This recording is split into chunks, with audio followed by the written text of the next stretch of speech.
पूंजी इकट्ठी होगी, किंतु सत्कर्म में कोई पूंजी इकट्ठी नहीं होती है। इस सत्कर्म से ज्ञान की पूंजी इकट्ठी होगी, इससे आपको स्वर्ग नरक या दूसरे सुख दुख नहीं मिलने वाले हैं। इससे बुद्धि पवित्र होगी। इसलिए सत्कर्म नाम होता है सत्संग का, क्योंकि सत्कर्म का अभिप्राय होता है जिस कर्म के द्वारा हम सत्य की प्राप्ति कर सकें। तो सत्य की प्राप्ति आपको आंखों से नहीं होगी, सत्य की प्राप्ति आपको नासिका से नहीं होगी, सत्य की प्राप्ति आपको त्वग इंद्रिय से नहीं होगी, सत्य की प्राप्ति आपको कर्णेंद्रिय से होगी, कान से होगी। इसलिए भक्ति में भी पहली भक्ति माना गया श्रवण को। 9 प्रकार की भक्ति है जिनका नाम नवधा भक्ति है। श्रवणम कीर्तनम विष्णोः स्मरणम पाद सेवनम अर्चनम वंदनम दास्यम सख्यमात्म निवेदनम, ये 9धा भक्ति है। और कर्म में भी, अपने ज्ञान में भी श्रवणम तो गुरोः पूर्वम मननम तदनंतरम निदिध्यासन मित्तेतद पूर्ण बोधस्य लक्षणम। पहले श्रवण करें, श्रवण के बाद मनन करें, मनन के बाद निदिध्यासन करें। अभी शायद बलराम भैया हमको कह रहे थे कि सब लोग श्रवण तो करते हैं किंतु कोई विचार नहीं करता है। ये जो मनन है ना, ये होमवर्क है। जो हम श्रवण करते हैं उसका होमवर्क भी करना चाहिए। होमवर्क माने घर में बैठकर, एकांत में बैठकर उसका चिंतन करें। और मैं कई बार कहता हूं, सत्संग एक दर्पण है।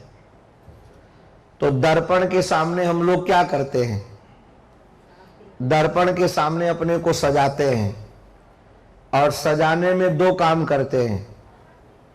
अगर विजाती तत्व लगे हों, जैसे बाल आ गए तो दाढ़ी बना दिया, जो सौंदर्य में बाधा पड़ते उनको हटाना, और सौंदर्य जिससे निकलता है उसका अध्याहार करना। जैसे आंखों में काजल लगाने के बाद सौंदर्य बढ़ जाएगा। कई बार व्यक्ति श्रृंगार करके अगर कपोल में काला तिल नहीं होता तो नकली बना लेते हैं। ये भी अध्याहार है कि नहीं, कि इससे आभा बढ़ जाए, शोभा बढ़ जाए। तो दर्पण में जब हम खड़े होते हैं तो क्या करते हैं? अपने को संवारते हैं। सत्संग में भी अपने को संवारना चाहिए। अधिकतर क्या होता है, जब सत्संग में हम लोग कोई बात सुनते हैं तो दिमाग में बैठा लेते हैं कि बात अमुक को सुनाएंगे। और मैं कहता हूं दर्पण कभी किसी दूसरे को मत दिखाना, खतरा है। दर्पण अपने देखो, दर्पण दिखाना माने मुहावरा है एक हिंदी में। दर्पण दिखाना माना उसके दोष दिखाना। दर्पण दिखाना एक मुहावरा है कि दोष दिखाना। तो किसी के दोष दिखाने का प्रयास मत करो। एक बार बंबई में सत्संग हुआ, बहुत दिव्य प्रेमपुरी में, और विषय का नाम रखा गया था अहंकार। अहंकार का स्वरूप क्या है और अहंकार के घाटे क्या हैं, अहंकार से मिलता क्या है, जाता क्या है। 2 घंटे प्रवचन चला। तो जितने पात्र हैं रामायण में, वो सब के सब पात्र हमारे अंतःकरण में है। मोह 10 मौलि तद भ्रात अहंकार। मोह जो है वही दशानन है। दशानन माने रावण। क्योंकि मोह हमारा आप सबका 10 जगह रहता है। जननी, जनक, बंधु, सुत, दारा।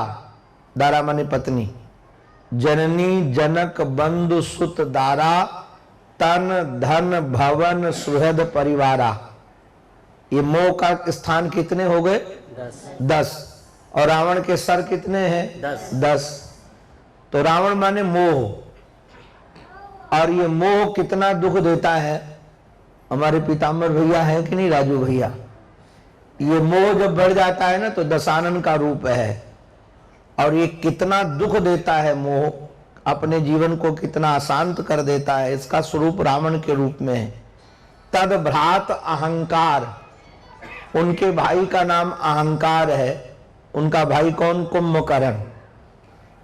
तो 2 घंटे तक कुंभकर्ण का निरूपण हमने किया बड़े विस्तार से कि अहंकार का क्या स्वरूप है, कुंभकर्ण क्या क्या करता है, अहंकार कैसे सोता रहता है, जब जगता है तो कितने को मारता है, अहंकार का क्या स्वरूप है, इसका वर्णन किया।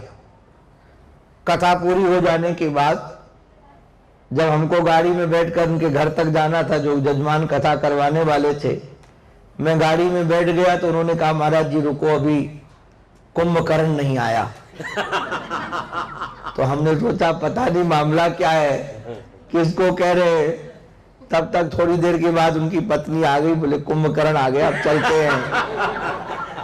अब वो गाड़ी में बैठ गए, जो गाड़ी चली तो माता जी बोली सुना तुमने आज? सब कथा महाराज जी ने तुम्हारे ऊपर ही सुनाई है। सारी कथा महाराज जी ने तुम्हारे ऊपर ही सुनाई है। अब दोनों झगड़ने लगे। मैंने तो हाथ जोड़ करके कहा, हमने कहा रावण और कुंभकर्ण की बात तो हम सुनते थे, राम और कुंभकर्ण के साथ युद्ध की चर्चा सुने भी देखे भी, किंतु कुंभकर्ण का युद्ध कुंभकर्ण के साथ पहली बार सुन रहा हूं। तो ये विनोद की बात तो है, किंतु ध्यान देने लायक बात यह है, जब कभी हम सत्संग सुनते हैं तो हमारे विचार में आता है ये दुर्गुण उसमें है, क्योंकि दुर्गुण का वर्णन किया जाएगा कि ये दोष ये दोष ये दोष, फिर हम उसको दिखाना चाहते हैं या बताना चाहते हैं। मैं कई बार अपनी बात बता रहा हूं, जब बचपन में वृंदावन में आए और कथा के क्षेत्र में उतरे, तो जब कथा सुनते थे किसी की तो नोट्स बनाते थे, श्लोक लिखते थे, प्रारंभिक स्थिति थी। आज मैं विचार करता हूं कि क्या उन कथाओं को हम अपने लिए सुनते थे? नहीं, हम दूसरों को सुनाने के लिए सुनते थे। तो जो दूसरों को सुनाने के लिए सुना जाएगा उससे अपना कल्याण नहीं होगा। ये सत्कर्म यदि दर्पण है तो दर्पण के सामने खड़े होकर अपना श्रृंगार करें, अपने में जो दोष है उनका दर्शन करके उनको निकाल दे, और जो सौंदर्य को बढ़ाने की चीजें हैं तो दोनों बातें बताई जाती है सत्कर्म में कि ये दोष हैं। जैसे रावण का स्वरूप मैंने बताया, और सीता है शांति, सबका अलग अलग स्वरूप है।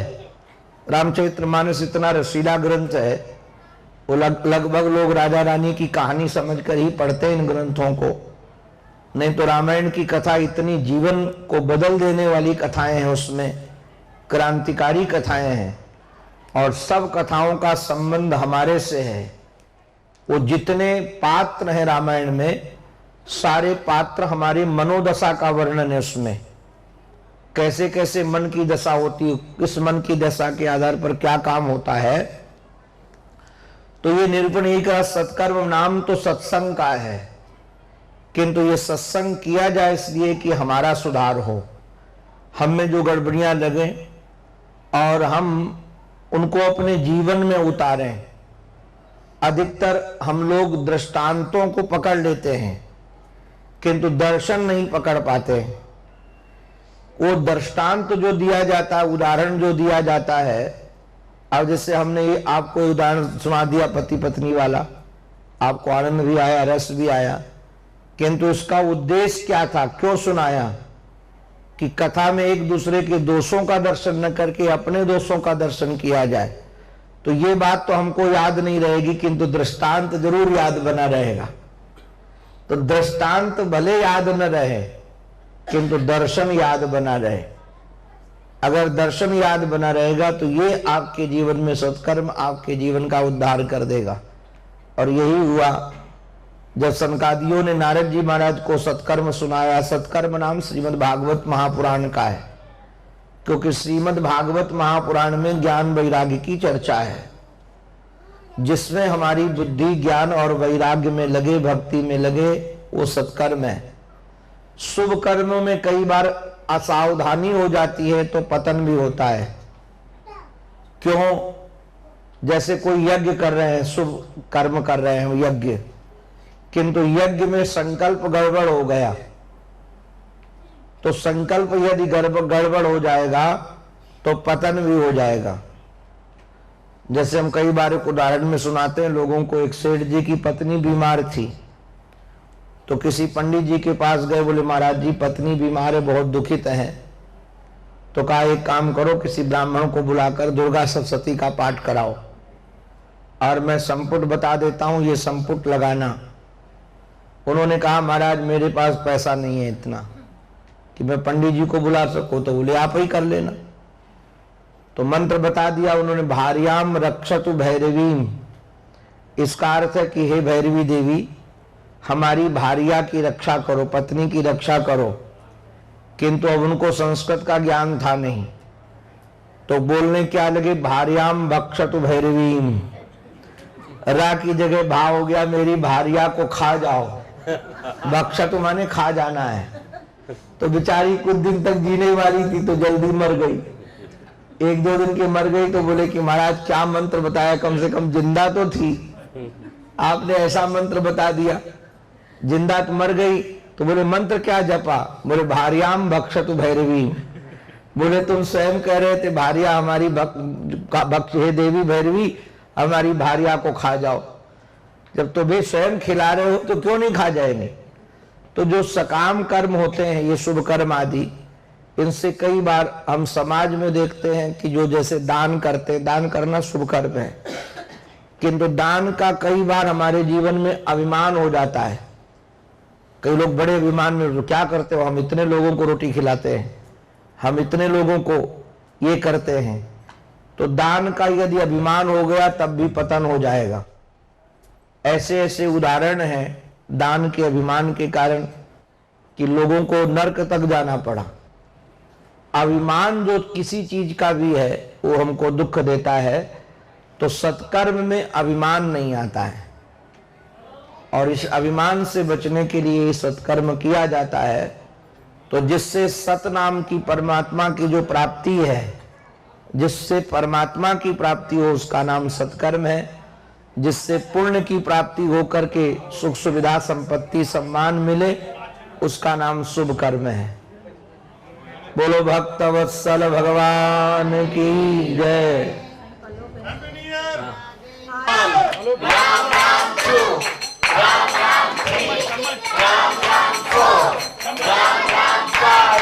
राम राम 6, राम राम 7, राम राम 8, राम राम 9, राम राम 10, राम राम 11, राम राम 12, राम राम 13, राम राम 14, राम राम 15, राम राम 16,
150 राम राम 104 राम राम 105 राम राम 106 राम राम 107 राधे राधे राधे राधे राधे राधे राधे